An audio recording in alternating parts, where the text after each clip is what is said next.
ہمارے پاس بھی 5 وقت ہے، لیکن وہ جو ہے عصر کا وقت جو ہے وہ بہت جلدی شروع ہوتا ہے. عصر کا وقت اتنا شروع ہوتا ہے کہ جو ہی آپ زور کی نماز جتنا پڑھیں اس کا عصر کا وقت شروع ہو. یہ عصر کا وقت وہ 5 وقت ہی ہے. نحمدہ و نصلی و نسلم علی رسولہ النبی الکریم الامین، اما بعد. معزز ناظرین و سامعین، ایک کالر نے حسن اللہ یاری سے پوچھا کہ قرآن مجید فرقان حمید میں 5 نمازوں کا ذکر ہے تو آپ 5 اوقات میں کیوں نہیں پڑھتے؟ اللہ رب العالمین نے 5 نمازیں فرض کی، شیعہ سنی تمام کتابوں کے اندر ہے 5 نمازیں فرض ہوئی، تو آپ اس کو 5 اوقات میں کیوں نہیں پڑھتے؟ اور وہ سکالر میرا خیال ہے پہلے سکھ تھا بعد میں مسلمان ہوا، اس نے یہ سوال کیا. حسن اللہ یاری نے آگے سے جواب دیا نہیں ہم 5 وقت میں ہی پڑھتے ہیں.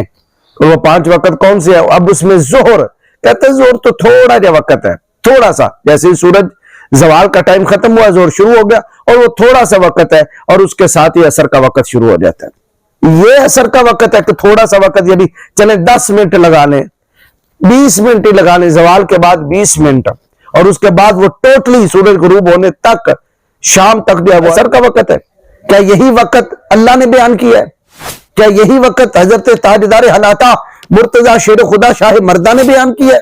اللہ رب العالمین ارشاد فرماتا ہے فاصبر علی ما یقولون وسبح بحمد ربک قبل طلوع الشمس وقبل غروبها ومن آناء اللیل فسبح واطراف النہار لعلک ترضی.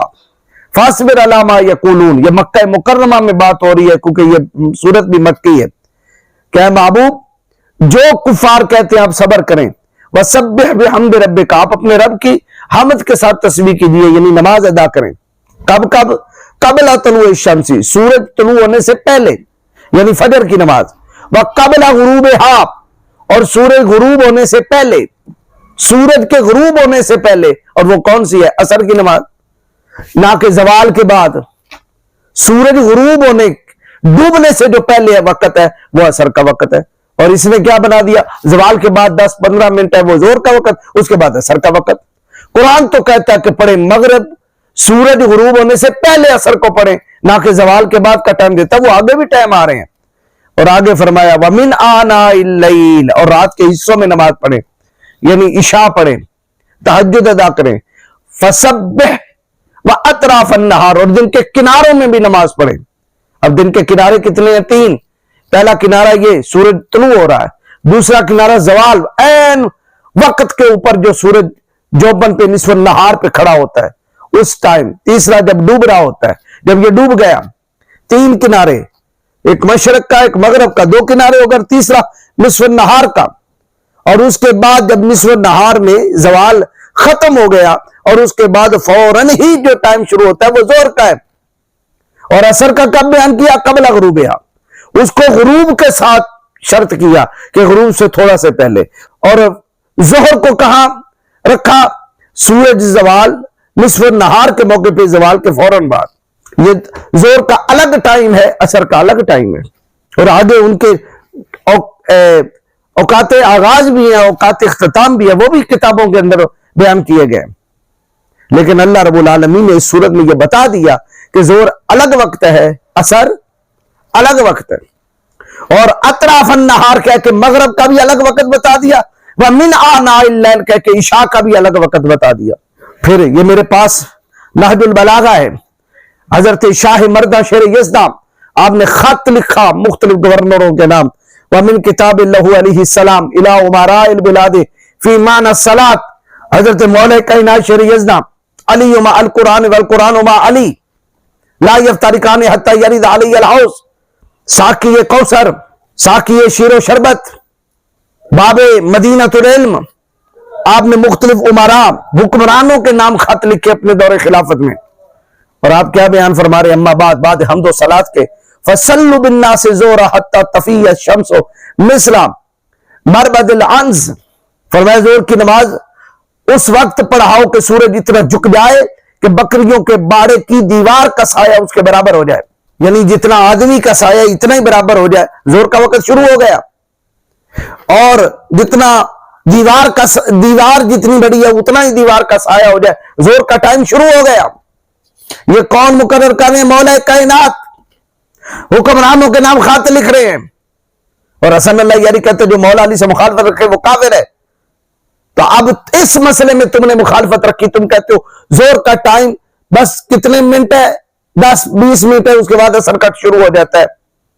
تو مولا کائنات کیا کہتے ہیں کہ جب سایہ برابر ہو جائے تب شروع ہوتا ہے, جبکہ نصف النہار میں عین اوپر سورج ہو تو سایہ بالکل نیچے ہوگا, اور زوال کا ٹائم جب ختم ہو گیا برابر جب سایہ ہو جاتا ہے تو کتنا آدھا گھنٹہ گزر جاتا ہے, یہ چیک کر لیں آپ, آدھا گھنٹہ پونا گھنٹہ گزرتا ہے. لیکن آپ کیا کہہ رہے ہیں 10-15 منٹ جو ہے وہ زور کا ٹائم ہے اور آگے جو ہے وہ اثر کا ٹائم ہے. مولا کائنات فرماتے ہیں کہ زور اس وقت پڑھاؤ جب بکریوں کے باڑوں کی دیوار کا سایہ اس کے اپنے برابر ہو جائے. اور فرمایا وَصَلُّوا بِهُمُ الْعَصْرَ وَالشَّمْسَ بَيْضَاءُ حَيَّةً فِي عُذْوٍ مِّنَ النَّهَارِ حِينَ يُسَارُ فِيهَا فَرْسَخَانِ. اثر کی نماز اس وقت پڑھا دینا چاہیے, اس وقت پڑھاؤ کہ سورج ابھی روشن اور زندہ ہو اور دن ابھی اتنا باقی ہو کہ 6 میل کی مسافت طے کی جا سکے.